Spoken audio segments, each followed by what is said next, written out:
Okay, this is Momo, and she's a sugar glider. She is not very people friendly, and this is what a lot of sugar glider owners have to deal with when they first get a sugar glider. The problem becomes in trying to handle the sugar glider.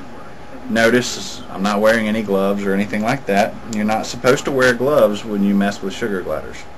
As you see, while she's up on me, I'm patting her and talking to her, and she's running around, and I can keep my hand on her and pat her and all this good stuff, and she does great. But let's get her in the shirt pocket here. Let me try to pick her up. Okay, she just bit me. Yep, that's nice. Come on, Momo. Momo, come on. I'm going to try to guide her into the shirt pocket. Come on. Let's go. Come on, get in. Good girl. Good girl. Now, she's in the shirt pocket. And I'm going to sit here and talk to her. And this is what happens when you first get a sugar glider. It's a very common thing that happens. That noise you hear is called crabbing. And she's not happy. And I'm patting her. I'm being nice and friendly. And she's crabbing like crazy. And sometimes she does this much worse than this.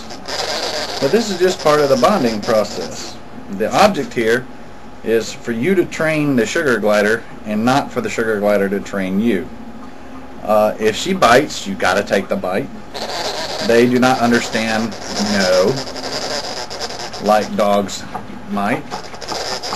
They don't understand negative criticism at all.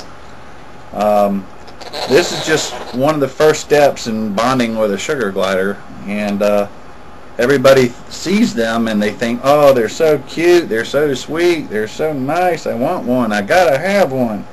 Well, my whole point to this is to try to show you that it takes time to bond with them, and in some cases lots and lots of scars on your hands.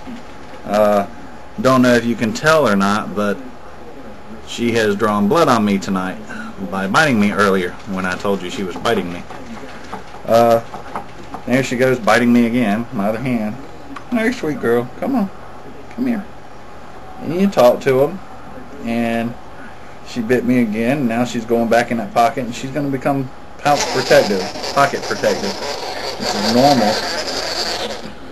This is normal for them. They just become real protective because now she feels cornered. She feels very cornered up in here. So let me see if I can adjust the camera here so we can get a better view of her. There she is. And she's biting. Hey, it's okay. Don't go nowhere. And she's going to try to run. And we're going to pull her back while she's biting. And we're going to try to get her back in the pocket, that is, shirt pocket in this case. There she is, back in the shirt pocket. Now, she'll get comfortable in there, but she's pocket protective. And so I'm just going to love on her and talk so she hears my voice. She doesn't understand me, but she hears my voice and she recognizes that sound. But Momo, I'm the third person that Momo has come to see, or to live with, so to speak, because Momo is just not people friendly. And the reason why Momo is not people friendly is because nobody's taken the time to properly bond with Momo.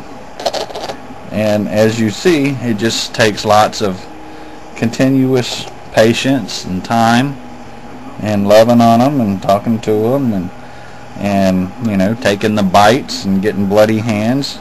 There's some more spots. Well, I don't know if you can tell or not, but you know, where she's been biting tonight.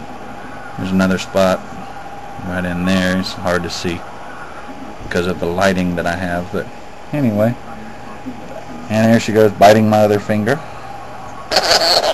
But you know, you just got to keep at it and understand. And there she goes, biting me again.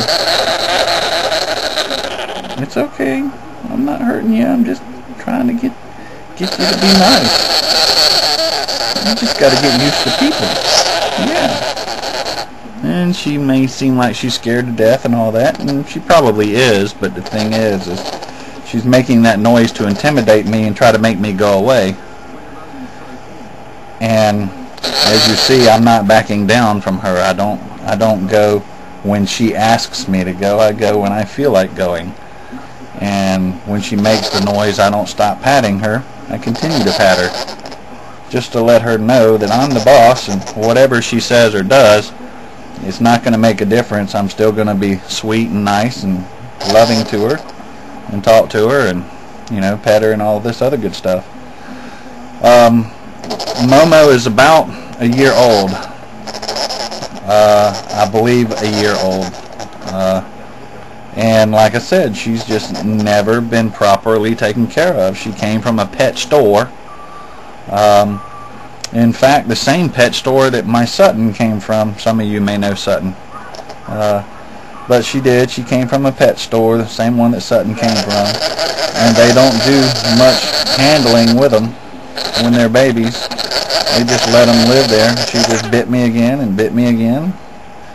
So, sugar gliders are nice and loving and kind and all that good stuff, but it takes a lot of work to make them this way. So when you see a video, don't just say, oh, it's so sweet, I want one. Ow, you bit me again.